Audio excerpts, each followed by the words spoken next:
Često slušamo da je više ljubavi u jednoj knjizi nego u jednom velikom gradu. Knjiga Sanje Domazet "Ljubav nije dovoljna" to potvrđuje. Ona dokazuje da se ljubavi nikada ne završavaju, da za ljubav nema pomoći osim voleti više. Sanja Domazet dokazuje da živeti u ljubavi znači biti potresen, dotaknut. Od užasa i radosti, od pouzdanosti i straha, od patnje i divote.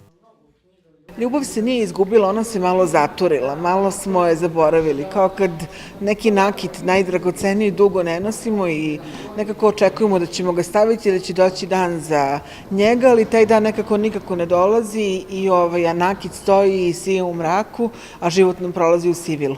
Tako da ljubavi ima i tekako, samo se treba njome baviti, treba je otvoriti i pustiti u život. O tome govori moja knjiga, o tome govori ovo predavanje.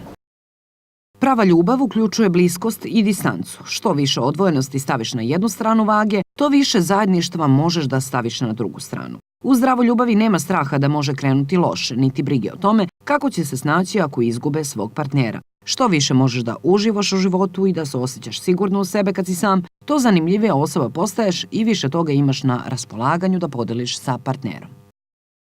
Svaka od tih priča sagledava ljubav na jedan drugačiji način. Dakle, nije to samo eros o kome se najčešće danas govori. Pitamo se šta bi Freud danas rekao o tolikoj količini agresivnosti i seksualnosti.